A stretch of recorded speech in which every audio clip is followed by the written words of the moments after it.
Having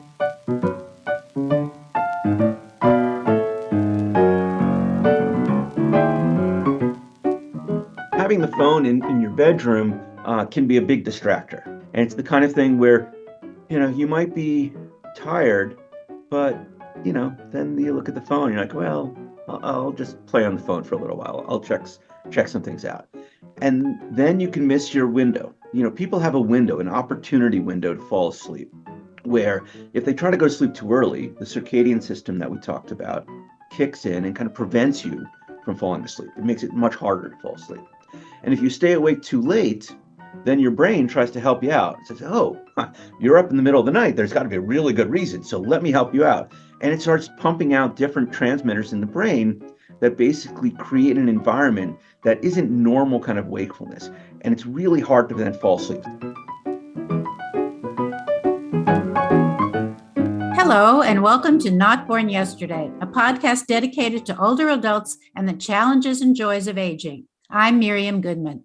Not Born Yesterday is brought to you by Next Village SF, a local nonprofit providing older adults in the Northeast neighborhood of San Francisco with support to help age in place. I'm Lynn Winter-Gross.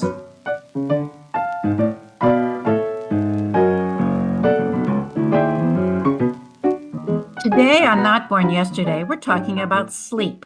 At least 70% of adults report that they feel sleep deprived. It seems that almost every article about aging, and even on our podcast, we include suggestions that we exercise, keep our weight down, stay socially connected, and get enough sleep. According to the National Institute on Aging, older adults need 7 to 9 hours of sleep each night, which is the same for all adults. Seniors don't need more or less sleep as we age, but there are biological changes that occur as people age that can make it difficult to get enough sleep.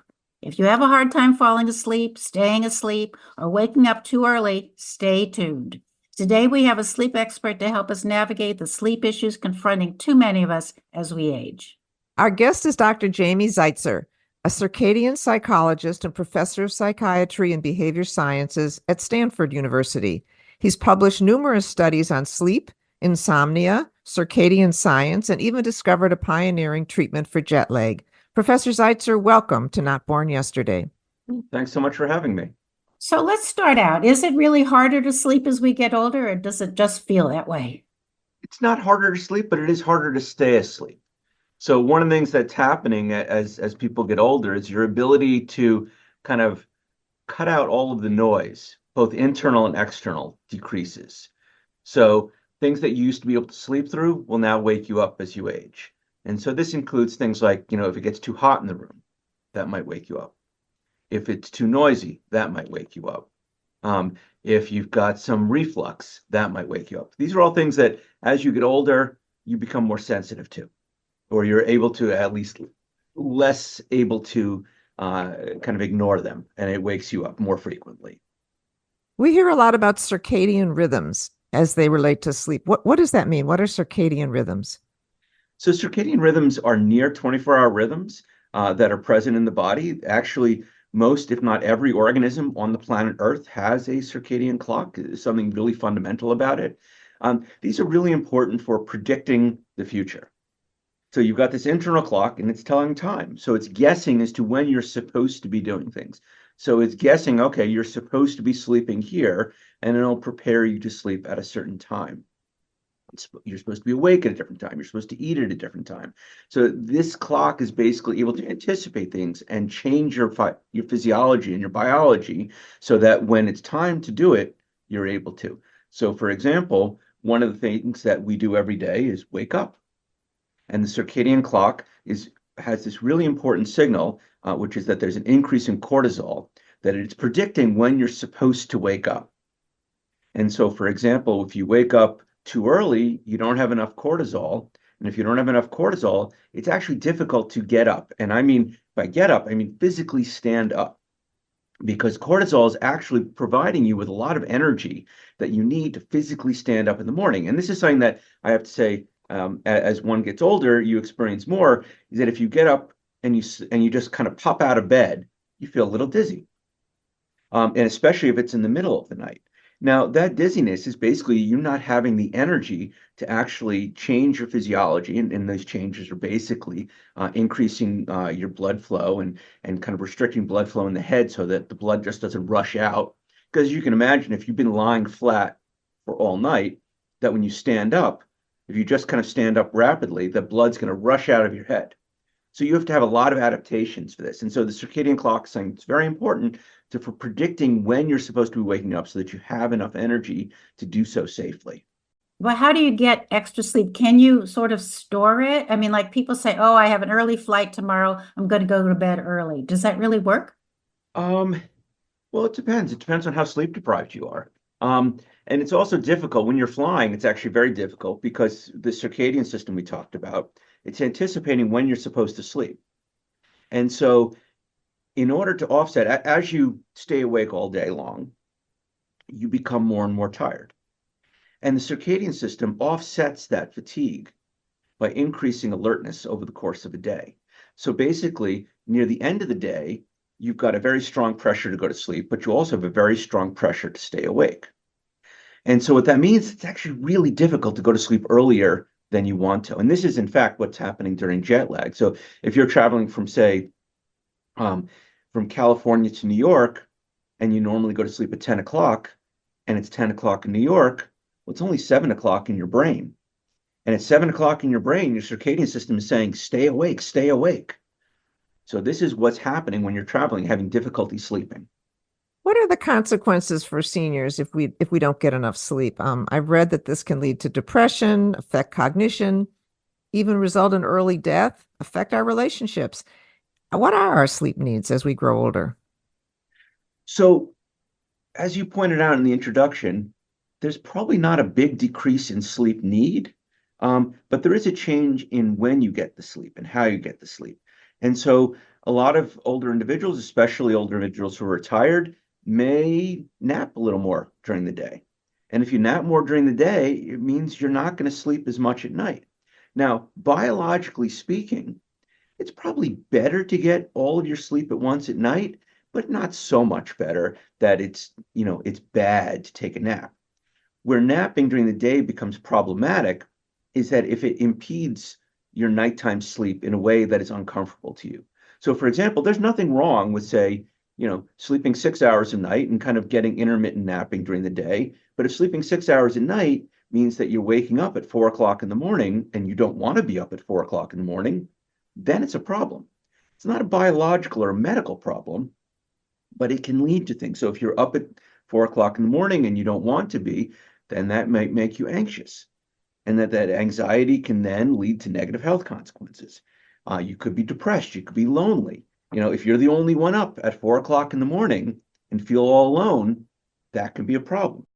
But it definitely does take away from some of that nighttime. And a lot of the napping that you get, you'll see, like I'll be interviewing an older couple, and we'll be talking about napping, and typically the husband will say, no, I don't nap. And the wife's jaw just drops. Like, what are you talking about? And he said, I don't nap. And she's like, you nap all day long on the couch. And what they're saying is kind of a semantics issue. What the husband is saying is that, well, I don't get up from the couch, go into the bedroom, lie down on the bed with the intention of sleeping, and then take a 60-minute nap. I'm fading in and out on the couch. That's not the same thing. Well, it might not be the same thing from a linguistic standpoint, but it definitely is from a biological standpoint. So I've heard about people who have trouble sleeping, get different light in the bedroom, put lights on at night, take lights off, or not don't look at your phone at night with the lights. What about the temperature in your room? All those things affect you when you're trying to get to sleep. They can. I mean, having the phone in your bedroom can be a big distractor. And it's the kind of thing where, you might be tired, but, then you look at the phone, you're like, well, I'll just play on the phone for a little while. I'll check some things out. And then you can miss your window. People have a window, an opportunity window to fall asleep, where if they try to go to sleep too early, the circadian system that we talked about kicks in and kind of prevents you from falling asleep. It makes it much harder to fall asleep. And if you stay awake too late, then your brain tries to help you out. It says, oh, you're up in the middle of the night. There's got to be a really good reason. So let me help you out. And it starts pumping out different transmitters in the brain that basically create an environment that isn't normal kind of wakefulness. And it's really hard to then fall asleep. So you mentioned, do we have a sleep window? Yeah, it varies by person. And, a lot of it is based on something called chronotype, which is this idea that people are larks or they're owls. Some people like to go to sleep early, some people like to go to sleep late. And that is quite a bit of that is genetically encoded. So it is who you are. Now, when that sleep window is, as someone gets older, will change. So I've read so many things that say that don't use your bed for anything except sex and sleep. And yet I read that you actually do the New York Times crossword puzzle before you go to sleep. And I read before I go to sleep. So are these things affecting our sleep? And does it mean that everybody just has to find the method that works the best for them? Yes, I agree with the last sentiment. So if you have a problem with sleep, then you just want to leave it for sex and sleep. The idea is that you want to develop a conditioned response. You get into bed, and the reason you're getting into bed is to go to sleep. And if you talk to people who are good sleepers, right? Good sleepers never try to go to sleep. They just do it. They go into bed, they close their eyes, they go to sleep. The rest of us have to figure out a way to do that. And again, it depends on what's inhibiting your falling asleep. And so for me, it's kind of, the mind's racing still about everything that, all the things that happen during the day and all the things that I have to do tomorrow. I'll do the Times crossword puzzle, slows down the brain, focuses on something which has no intrinsic importance. And that helps me kind of focus away from kind of the distractors, and then allows me to calm my brain down and fall asleep.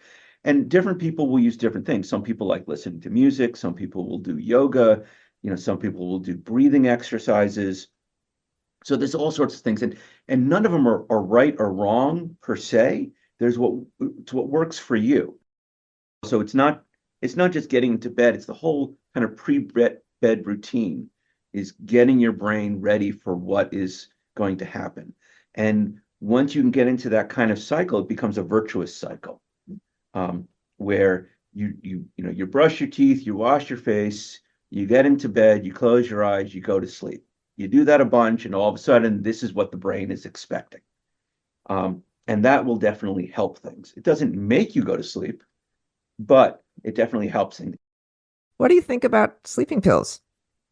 So sleeping pills have a variety of places in the world.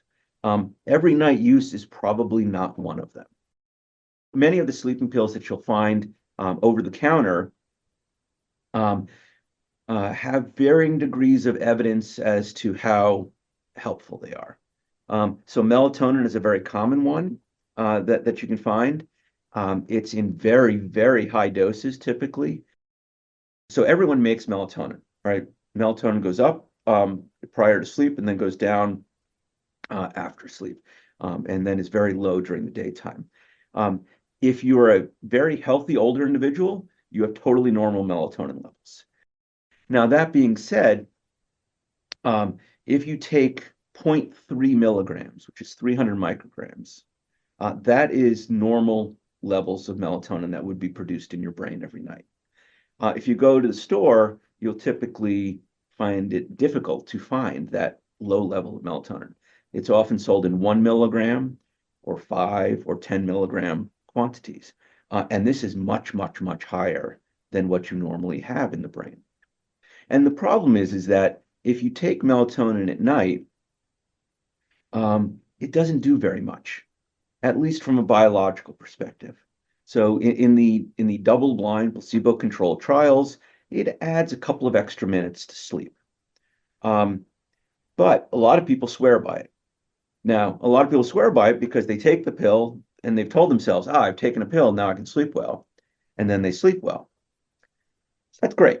It's a strategy. And if it works for you, that's great. The problem with taking the higher doses of melatonin at night is that when you wake up in the morning, it's still there.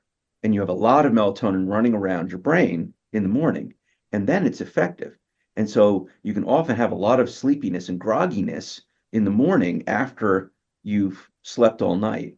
And now you're still tired or feeling tired because you've got lots of melatonin running around your brain, and it's actually effective at that time of day.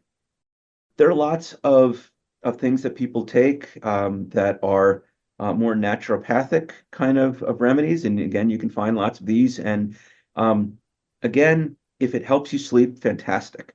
The biggest issue I have with anything that you can find over the counter is to make sure that it's safe and it's created under good manufacturing processes. Because the FDA, for example, doesn't regulate melatonin, and it's the only hormone that it doesn't regulate. And so it might say there's 0.3 milligrams and there might be none. It might say there's 1 milligram, there might be 10. And so it becomes a bit problematic doing that. So before we let you go, we need to talk about jet lag. So is it real? Can it be prevented? Or is it just, you talked about our circadian rhythm, but some people never seem to suffer from jet lag, and other people say, oh, it's a day for every hour that's changing that before we can catch enough sleep. Oh, it's definitely real. And yeah, and the rule of thumb is about 1 day per time zone traveled. And yeah, some people are definitely not as affected by it, and some people are floored by it. Some people will travel and they'll take a travel from the US to Europe and have a 9-hour shift in their time zones and have a miserable time because they can't stay awake during the day and they can't sleep at night. How you kind of resynchronize to your new time zone is through light exposure, right? So the light in your destination time zone, that's how you're kind of resyncing. And there are various tips and tricks that you can use to kind of hasten that. If you also do things like change your eating patterns rapidly, you've got these clocks that are in other tissues, including your gut. And so if you change when you're eating, you change when you're anticipating food as well. So what you don't want to have happen is you don't want to wake up in the middle of the night exhausted, but now you're hungry. And so you want to kind of shift over that as well. The other thing people can do is really to shift their systems a little beforehand. So if you gradually, move your clock back. So if you're traveling, say, eastward, you start going to sleep a little earlier, for a couple of nights in a row, and that can also help things out. A lot of older people take a lot of medications. Is Yeah. there a way to determine if some of those medications are the things that are affecting your sleep? Yeah, so this is it's a great question. I hate the question, but it's a great question. And the problem is that if you take a look at the various medications that older individuals are on, they're often on many. And so you get a lot of interactions between the drugs that make this a very complicated issue. There are definitely some drugs that you can play around. I would talk to your doctor to see if you can change the timing of it. So anything that a lot of, say, blood pressure medication, for example, can you take that earlier in the day versus later? Would that be helpful? And so I absolutely believe that the medications can be disrupting sleep and causing you to be tired during the day or not be able to sleep at night. But it becomes a very complicated thing because of all the interactions between the drugs, make it a very, very difficult nut to crack. Thank you so much for talking to us today. Our guest was psychologist Jamie Zeitzer. Thank you so much. Thank you guys so much.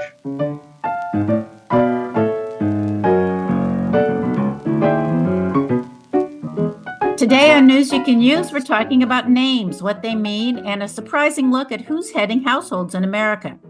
You probably know women who refuse to be called grandma, even by their adorable grandchildren. And there are probably men who reject grandpa as well.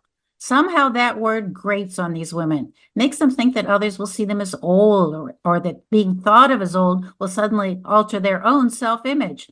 They prefer Nana, Abuela, Bubi, or Nona, or other names connected to their ethnic background or even made up by the grandchildren themselves. Well, according to a study by the MetLife Mature Market Institute, grandparents today really do require a new definition and image. This is definitely not your father's grandma. Today's grandparents are younger, financially comfortable, and are monetarily very generous with their grandchildren. The MetLife report on American grandparents reveals that there are at least 68 million grandparents in the U.S. today. Many are college graduates of working age and younger than 65. And as opposed to the elderly grandparents of previous generations, they're not so dependent on their kids. In fact, many are likely to be sharing their resources with their kids and grandkids. Now, here are the results of the study gathered from the Census and Department of Labor. Households headed by those over 55 spend almost $2.5 billion each year on primary and secondary school tuition. There are almost 40 million grandparent-headed households. Incomes of households headed by persons over 55 have been rising, while those in the younger age groups have declined. This growing financially stable demographic has a great impact on business as grandparents spend on everything from infant food to college tuition. Marketers and advertisers must take this into consideration as they focus on their real audience in the future. And those who hope to take advantage of the spending of this age group should be sure to show respect for this aging but important population.